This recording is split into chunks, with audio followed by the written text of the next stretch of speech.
Hello, everyone, and welcome to Conversations on Craft, where we dive into the messy, magical world of writing and demystify the publishing process.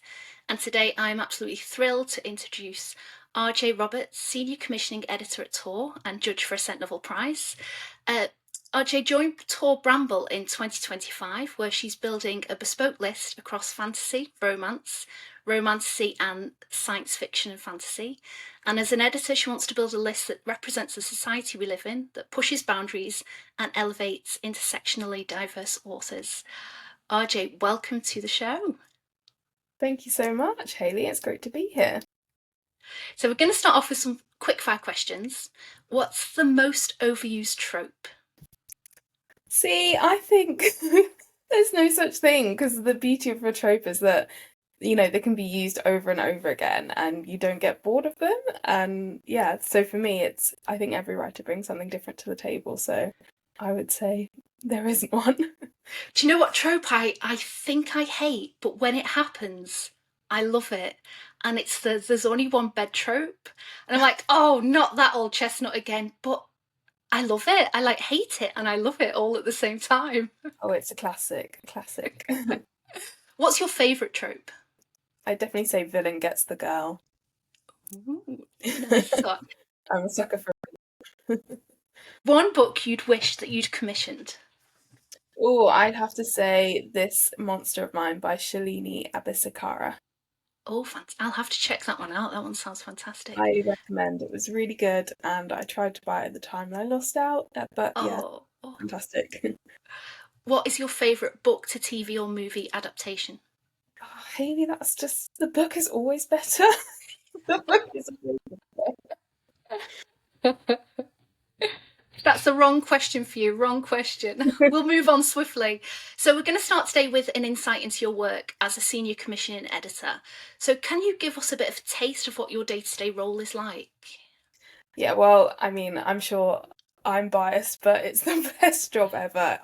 It's really a dream role and it's really, really exciting. And I'm building a new list of authors on the Tor Bramble imprint. So Tor is the science fiction and fantasy imprint of Pan Macmillan UK, and we also have our sister company in the US. And within Tor, it's like Russian dolls.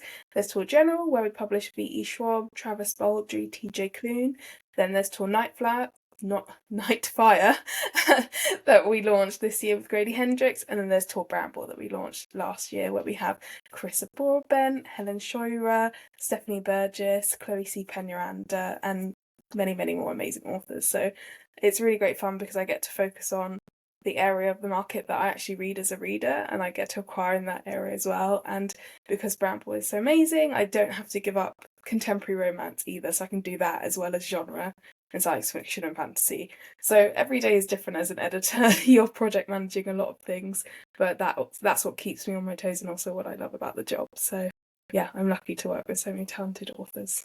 It sounds like a dream, an absolute dream. It is. So, when you receive submissions as an editor, what makes them irresistible to you? What makes them stand out? For me, I'd definitely say I'm really character driven. So something that's going to make me sit up and take notice will be a character driven novel, especially with intersectional diversity in there as well.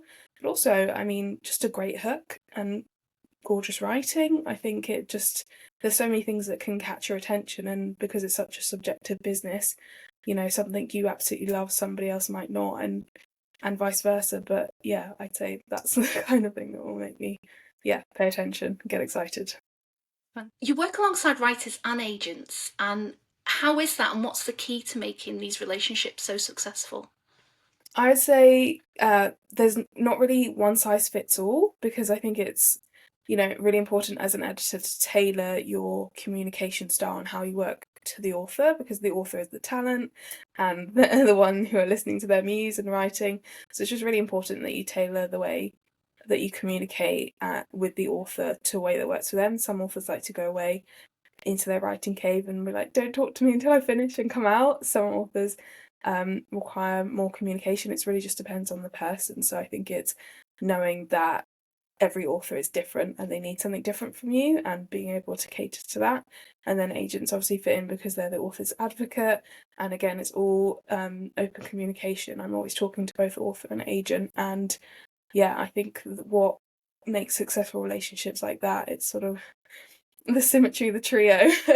It's a symbiotic relationship, so I think it's, yeah, probably just all comes down to communication, and yeah, working on that and being, yeah, open and honest and working with integrity. Do you have lovely lunches together? This is what I'm imagining, that you We get do, to meet the author and agent and we do have lovely lunches. We do also have author moments in the office when the author is in the UK if they're not from the UK, or again if they're, if they're coming by for a tour or anything like that, we'll have a nice moment with cake. Or but also if the author's UK based, we get to see them a bit more and they can come to the office. But yeah, there's always usually cake. have you had any fangirl moments where someone you would just adore has come into your offices, or you've got to meet them in real life? Casey McQuiston did come to the office and they were amazing. So that was, yeah, that was definitely a fangirl moment. But to be honest, any author that I'm a fan of, I'm gonna fangirl. And actually, I totally fangirled over Talia Hibbett as well when we had the Illumicrate sort of 10-year party. I'm such a big fan of Talia since I was the very beginning of my publishing journey, and I got to meet her, and that was amazing. And I also did a panel with her at the Black British Book Festival, so definitely fangirl every time I see poor Talia. I'm sure she's sick of me. She is amazing, so I love how you're obviously so passionate about the book world, and I love how it feeds into your role as a senior commissioning editor. I can really feel your love for the authors and stories. oh, And thank you so much. I'm really interested in the process for debut writers compared to writers who've been in the game for a long time. Are there any differences that you see? Could you talk us through what it's like? Yeah, absolutely. So a debut writer is doing everything for the first time. So it's really about shepherding them through the process and making sure that they have the support they need, because there's always so many moving parts and lots of different things. And I think there's a lot of things you wouldn't necessarily know about publishing unless you're actually publishing a book. So there's lots of things for people, to take the author through. And I'd say the main difference is, with a debut and an established author, like I said, the debut author is doing everything for the first time, whereas an established author, they know the ropes, and it's more about working with them to consolidate their personal brand and also just build on the success that they already have with each book. It's like building blocks. You're building and building and building an author so that you can build them towards success, because as much as we would love the very first book to sell lots and lots and lots of copies, that is atypical. So it's very much about curating the author's brand and their list of books and building on it book by book to help bring them to success. That's so wonderful to hear, because sometimes from the outside it kind of looks like if you don't make it in your debut, that's the end for you. So it's so wonderful to hear that building the long-term careers for writers. Yeah, I think fantasy as well has always had a long tail. I think fantasy people often write things, 30 years ago that still feel relevant to today, and hopefully the books that we're publishing now will still feel relevant in 30 years' time as well. So I think fantasy also has a long tail where it just sells on and on. So I think it's important because you need sustainability, and as much as we love the books that go at, stratospheric on the very first, as soon as they publish, again, that's very atypical. So it's more about working on a writer's career book by book, and then, yeah, going from there. Fantastic. What steps do you take to ensure that more diverse voices are commissioned? So I make an effort to try and find authors outside of the traditional route. I've connected with a lot of authors over social media, and I'll seek out authors if I see them posting about their book online or anything like that. I do try to attend, prizes like the Future World's Book Prize, and I do mentoring as well. And I do a lot of networking with agents and scouts, and I always make it very clear that, intersectional diversity is at the forefront of what I want to be doing and the list that I want to build. On Bramble. So yeah, that's what I try and do. And again, I just try and be, um, I try and sort of when I'm looking at submissions as well, I focus on the things that I'm looking for, because there's so many great books. So many great books, and there's so many great books that I have rejected. And sometimes it's just because the book, I'm just not the right editor. I'm the audience and I'll read it as a reader, but I might not be the right editor. And so yeah, it's just, I think it's, yeah, being concise with what I'm looking for and almost editing myself, because I think it's more it's not what to buy, it's what not to buy, because again, there's so many talented writers out there. Oh, that must be really hard, especially to reject great books. Just so many fantastic writers, isn't there? Yeah, there are so many fantastic writers, and I know a lot of writers can take it really personally when a book is rejected, but oftentimes it's only because I might have something similar already on my list, or I've only got so many slots that I'm allowed to fill, and there's a lot of reasons to reject a book that actually have nothing to do with, the writing or the story as well, because, we're a business and there's a lot of moving parts, but yeah. Yeah, yeah. When I was just thinking then about timescale. So in terms of how many books you want to take on, do you have a set limit within a set time, or how does the structure of it work? I mean, it depends. I think sometimes we'll have a certain number of books that we're going to be we plan to bring on for the year, and I think it can just differ from person to person. For me personally, because I was brought on as senior commissioning editor for Bramble, and they said to me, that we want you to bring on 10 authors in the first 12 months, because Bramble's in an area of rapid expansion, so we're growing, and that's the whole sort of key point of my role. So I'm coming in to bring in lots of authors, but oftentimes as an editor, when you move to a new job, you inherit authors as well. And so whilst we always want to be acquiring, it's very much about balancing your workload and your work balance between, the authors you already have and bringing in new authors, because as much as it sounds great to bring in new authors and more and more and more, again, as an editor, you've got to make sure that you're not overloading yourself so that you can give the time that all of your authors need and deserve, whilst also bringing in new business. I mean, we're a publishing company, we always have to be bringing in new business, but it just very much depends on the imprint, the editor, various things. Sounds like a tricky balance. Yeah, it Yeah. is. That's the fun, that's the challenge of the job. It was fantastic today. I saw the percentage increase in romantasy sales this year. I can't remember exactly what it was, but it's so wonderful to see an area of the market growing so rapidly. It must be very exciting for you. Oh yeah, absolutely. I mean, I wouldn't be in this job now if it wasn't for romancy and everything that's sort of happened in the publishing industry. And so it's always really exciting, especially when you've got your finger on the pulse and you are able to acquire in a sort of such an amazing genre such as, fantasy and romantasy, because we know that readers are loving it. So it's, yeah, good fun. Do you ever get that moment where you've read a book and you're desperate to talk about it, but nobody's read the book yet? Oh my goodness, all the time. And also people ask me for book recommendations, and I tell them, well, I've got a book for you, but it's not out till 2027. But yes, thankfully, everybody who works in publishing also really love books, so I can talk the ear off of all my colleagues for them. Oh, lucky them, lucky them. Yeah, we'll see. It depends what they think. But yeah, no, I have, it's Paramount Millen is such a wonderful company, and it's lovely to be around like-minded people and people who are really passionate about the work. So it's a wonderful work environment to have, and also we all geek out about books. I mean, what more could you want? Nothing more.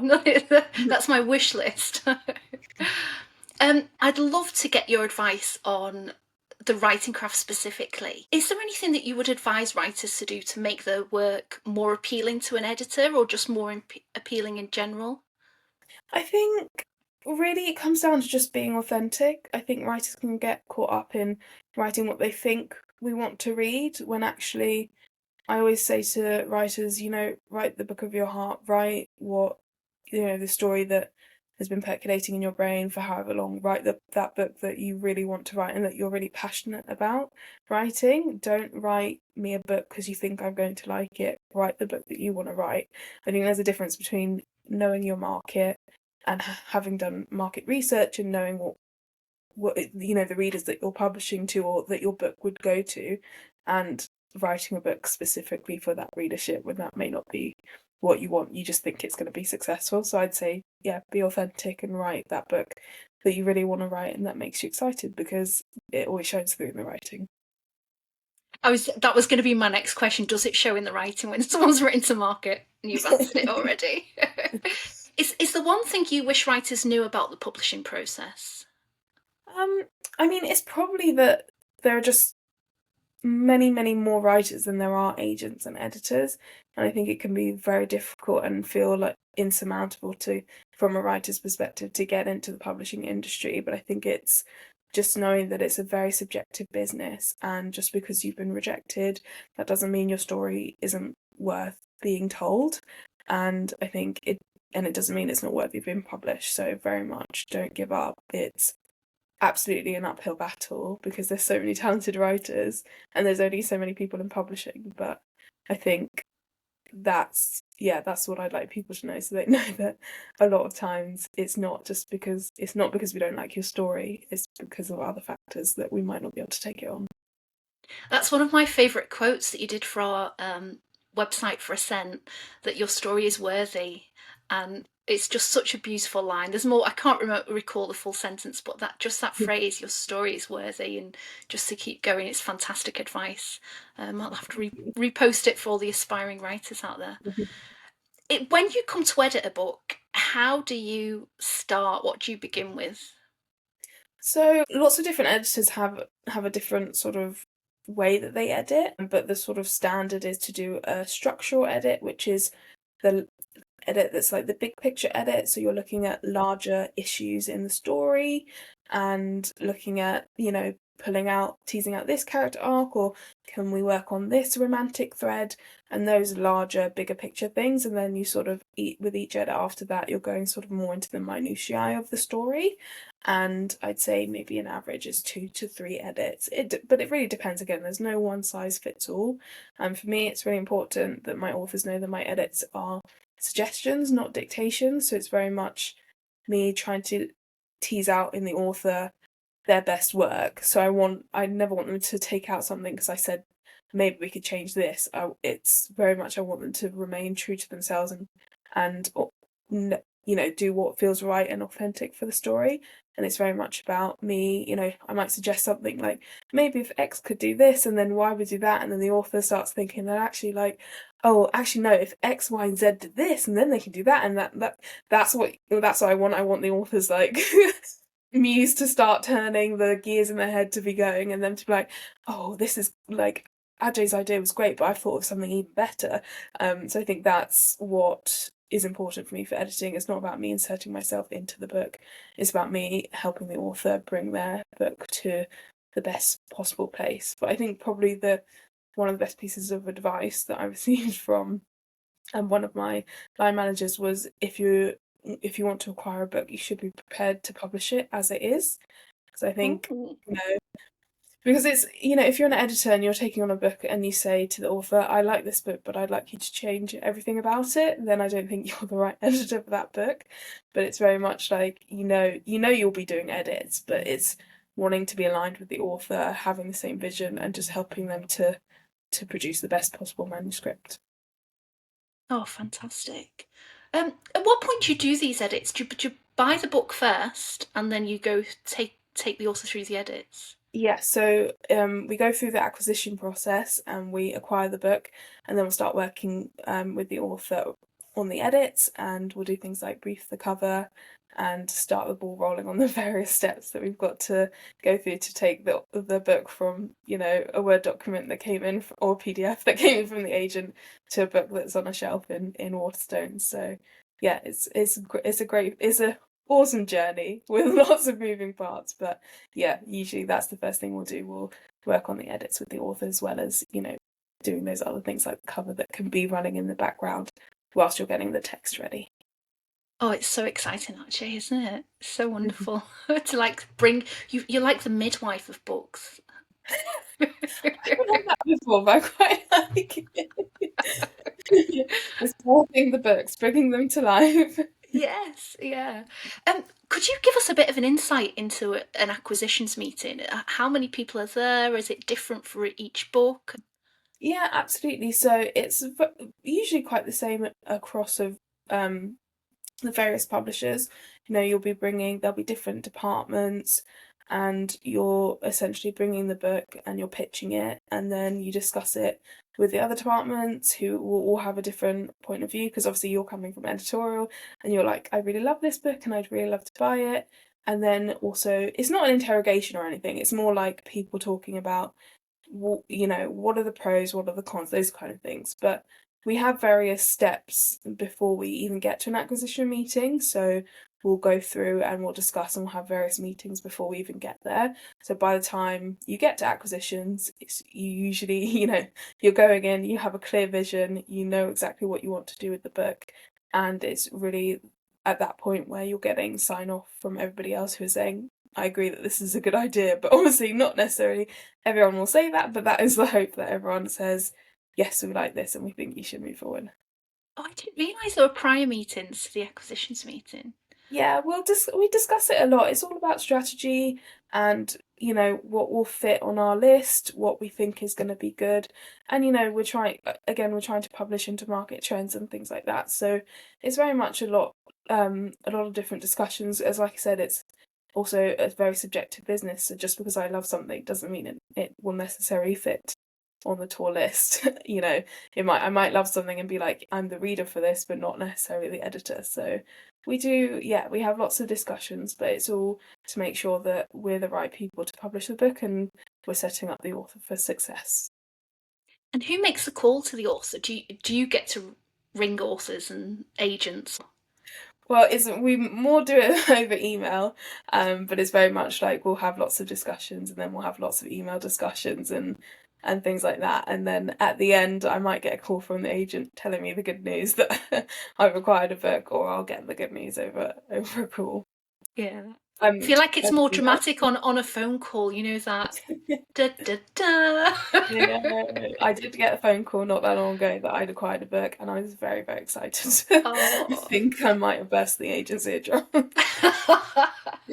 How wonderful. What's the most exciting part for you personally? Is it seeing the book on a shelf, or do you have a favourite moment in the process? I really do love the edits because I think, whilst it's probably one of the most work heavy parts of the job, I mean, there's obviously lots of different work elements. I think the sort of an edit can take a lot of brain power, but it's also really fulfilling to see the author take on your notes and then deliver the next draft that's even better than the first one, or they've really like taken on what you said and then they've run with it and just produced something amazing that you didn't even foresee. I think that's probably the most fulfilling and exciting part. But then also, I do really love pretty covers. So when we get to see the nice covers, that's always good fun. And when we get to hold the final book in our hands, or if I see it in the wild while I'm out at a bookstore, that's always really exciting. And I point out, I'm like, I published that one. And whoever's with me in the bookstore is like, oh, would you be quiet? You do this every time we go to a bookshop. But yeah, hazards of the job. You work in the best genres for pretty covers. We do, we do. I say the fantasy readers are magpies. They like the shiny, pretty things, and so do I. And I'm definitely spreadsheets. my own audience. Spreadsheets, RJ, what did we do before spreadsheets? They are just. I don't I know. can't believe how intricate you can It's so get. intricate, so beautiful. The designed end papers as well, the foiled board, all of it, and it comes together in such a stunning package. And I think that's why, subscription boxes like Fairy Loot and Illumicrate are so successful, because they're phenomenal at what they do and they make absolutely beautiful books.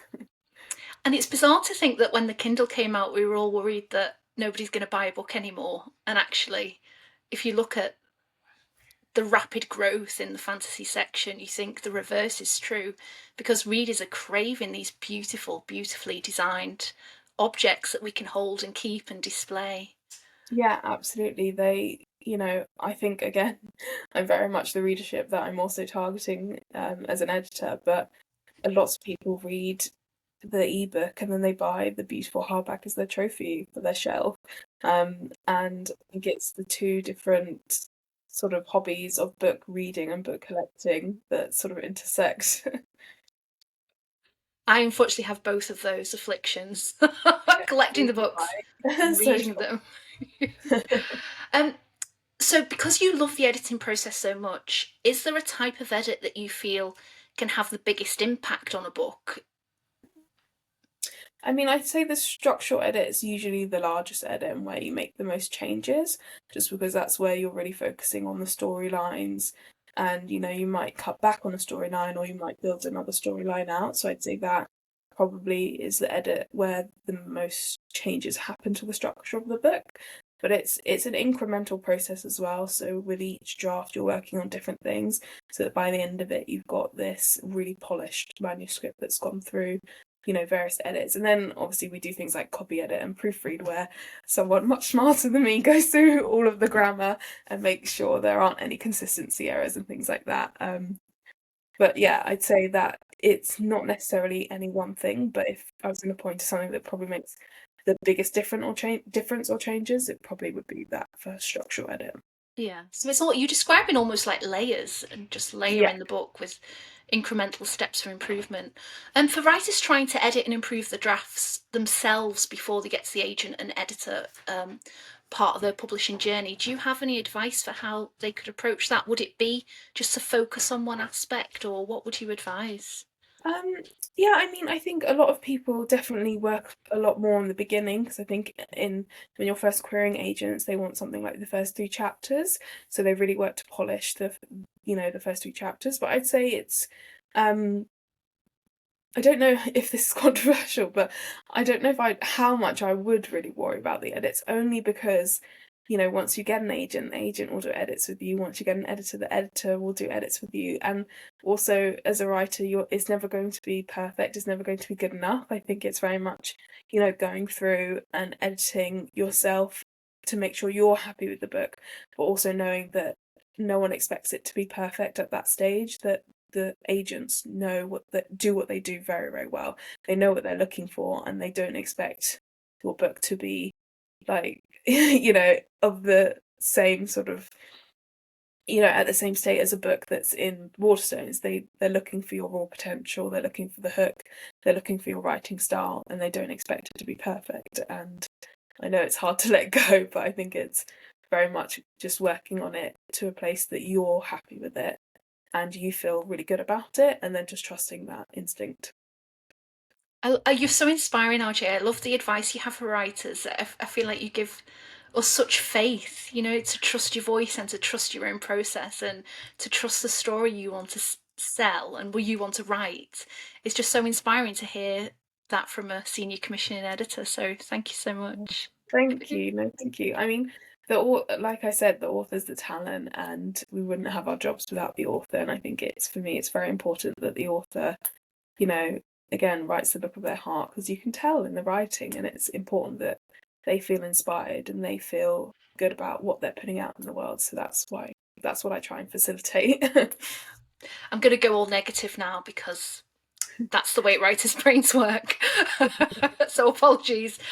Do you see any pitfalls that writers make time and I time again, or We kind of touched on this earlier, but I think it's again writing the book that you think people want or that will be successful versus writing the book that you actually want to write. I think it's very much, don't write that book because you've seen that A Court of Thorns and Roses is really successful, so you're going to try and write the next A Court of Thorns and Roses. Um, that I don't think that works, and you can always tell. I think it's very much writing the book that you're excited about, whether it's fantasy, contemporary romance, whatever it is.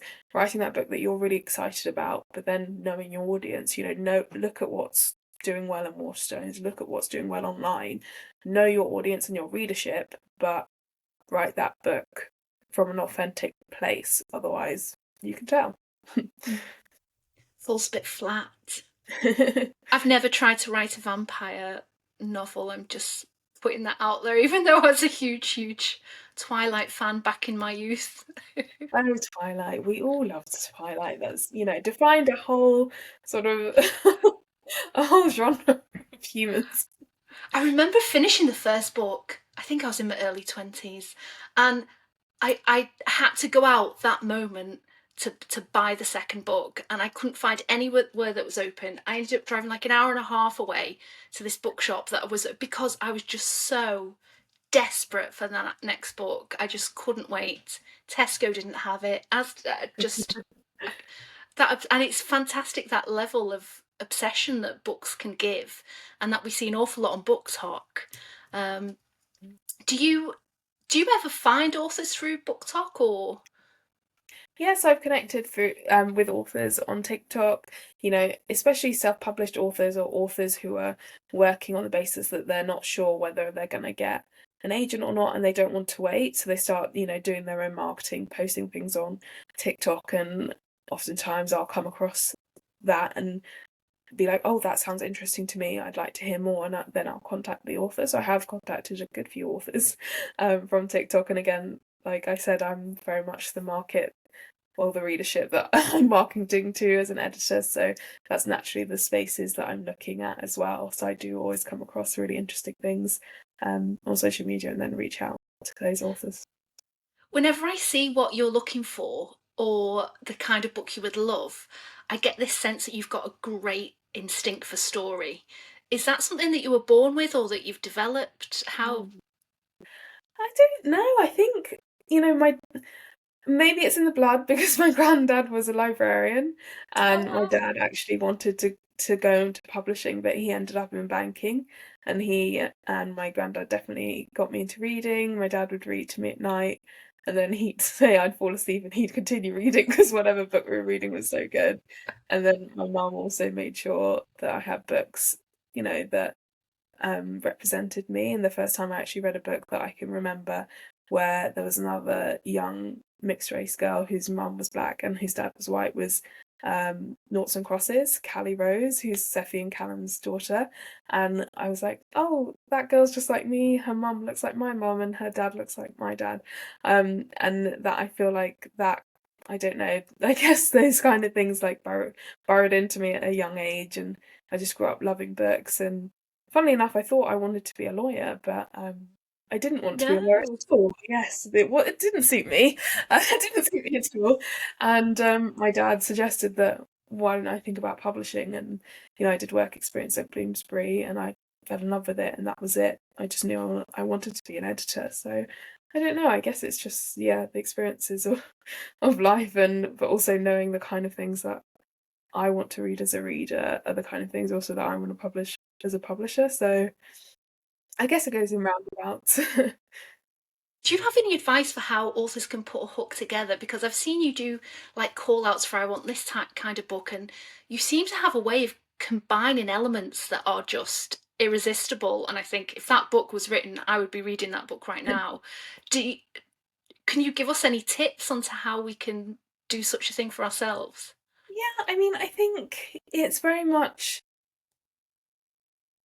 like combining things that you love and that things that will get you excited, and knowing, books for me, what I love about books are escapism, and I'm a big fan of K-dramas.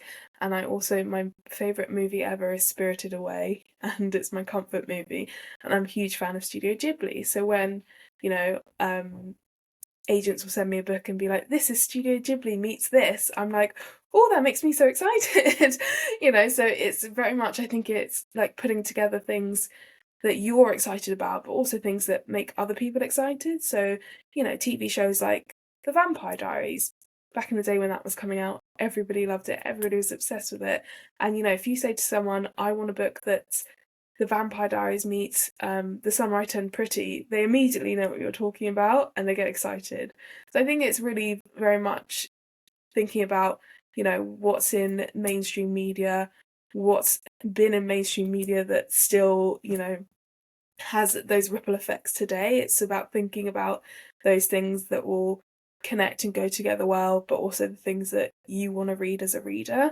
And I think, Toni Morrison says it best that with the quote, if there's a book that you want to read but it hasn't been written yet, then you must write it. So I think it's very much, write that book that you wish, that you wish somebody had written. And I think that's oftentimes you find writers say, oh, I always wanted to read a book with someone who looked like me, who was doing this, or, something who knows, like there's so many books that I would love to read that I'm sure someone has already written.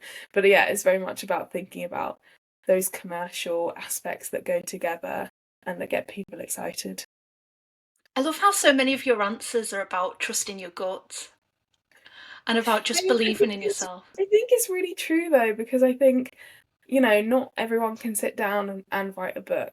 Like that's something that's amazing and that you should acknowledge that you've done something amazing for yourself and believe in yourself. And I think you have to be your biggest cheerleader because, it's the world is not always a fun place. So you've got to believe in yourself and you've got to advocate for yourself and you've got to trust yourself as well because I think like I said, if you get caught up in thinking, well, Rebecca Yarros is fantastic, so I've got to write the next Fourth Wing. Yes, Rebecca Yarros is fantastic, and Fourth Wing is fantastic, but you're not Rebecca Yarros. You're you. So you need to write the book that is gonna, that comes from your heart, that makes you excited, and find your own way into the publishing industry. You can't just be like somebody else has written this and it's really successful. So if I copy that, what they've done or the tropes that they're using or this and that, then I'll have the same result. That doesn't work. I think if we could all predict what was going to happen and what would be really successful, then I mean we'd all be very happy. But I think the industry would be quite different. So I think it's very much about you don't know what's going to be the next thing that takes off or what's the next thing that's going to get people excited or the next thing that's going to go viral on TikTok. So I think it's very much just trusting that you have your own personal experience and outlook on life that's unique to you and that other people will relate to that. So you just got to trust the story that you want to tell and you should tell it. And you should tell it just as you envisioned it. Don't let anyone tell you, oh, that's not going to sell. Oh, that doesn't sound good. Just forget about what everybody else thinks and just do what you want to do. Oh, that's so inspirational, Aje. Thank you. Um, there are so many writers out there who don't see themselves as fitting into the publishing industry and feel like the barriers are too high. Do you have any advice for those writers in terms of what they should do and I don't know how they can keep going when the numbers just seem so impossible? Yeah, I would say I think obviously much easier said than done, but I think it goes back to a lot of things I've said already. Don't give up. Your story is worthy of being published. Your story is important. You're important and you matter. And yeah, the publishing industry can be very hard to get into and very difficult, but you've got to find your own way in, whether that's self-publishing or going the traditional publishing route. But you've got to believe in yourself and keep going. And again, like I said, it's very subjective business. There are a lot of odds. There are a lot of things to manage to get in there, and it's not a simple, easy road. But yeah, just because you might have 99 failures doesn't mean that the 100th one and the 100th chance isn't going to be the one. So I think it can be very difficult. And yeah, I'm not understating that at all. It can be a difficult path, but if what you really want to do is write a book and get it published, then you should absolutely do that and don't give up. Don't let anyone tell you that you shouldn't do it because you should. I can see why you're known as publishing's fairy godmother. Thanks, So, Amy. so in terms of your vision for the future of publishing, what trends are you seeing now, and do you have any predictions for the future? Yeah, so I feel like the market is going really, really cozy or really, really dark at the moment. I think people really want that cozy, book that they can curl up next to the fire and read. Maybe it's a small town romance. Maybe it's about a young witch in a magical bookshop who, you know, does the wrong spell and then her jinx will happen. Or it's like much darker books where you're in a dark dystopian world or a really dark, gritty fantasy. And yeah, I think I don't know whether it's just escapism or different market trends or reaction to the world that we live in at the moment that isn't always fun.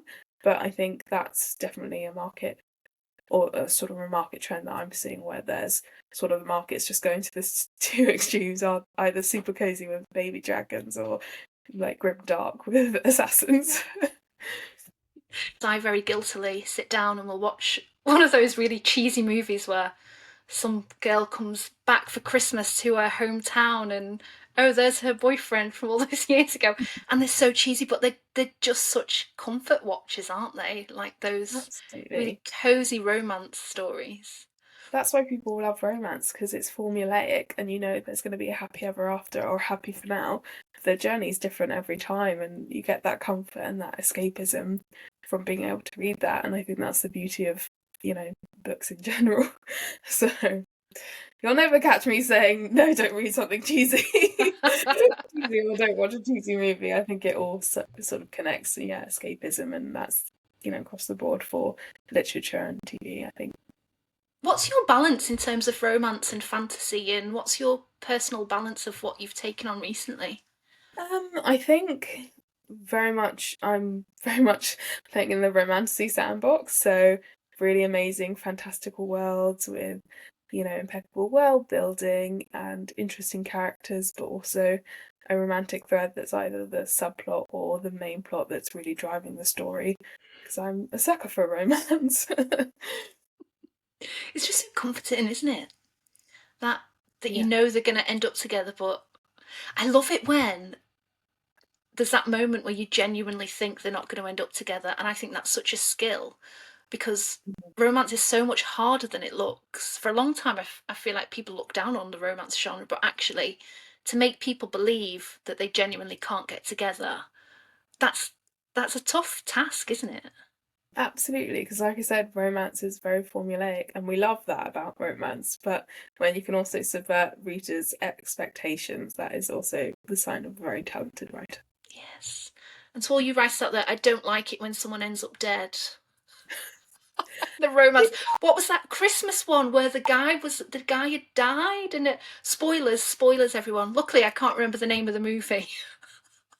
But yeah, I only don't do hold that to on me. to a sad ending. I feel like the things Ooh. with sad endings sometimes stay with you more than the happy endings. I mean, I don't want to read like a book or watch a TV show with a sad ending all the time, but sometimes I feel like a sad ending will really have a big impact on you.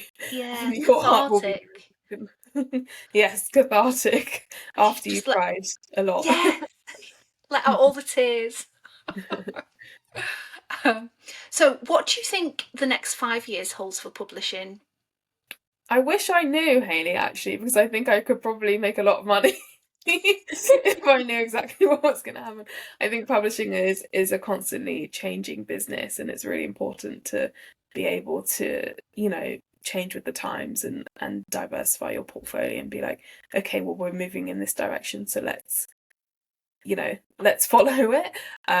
But yeah, I think it's always changing, it's always moving, and it can be very unpredictable, but also it can be predictable in the way that there's going to be more amazing books for you to read. But I think it's really interesting. The market at the moment is really, really interesting, and things like how social media feeds into that, audiobooks being the fastest growing format. I think it's a really, really interesting and fascinating and changing industry that will keep us all on our toes. But I think that's the beauty of working in publishing, because we always are meeting new challenges, but then we learn and we grow and hopefully publish better books because of it.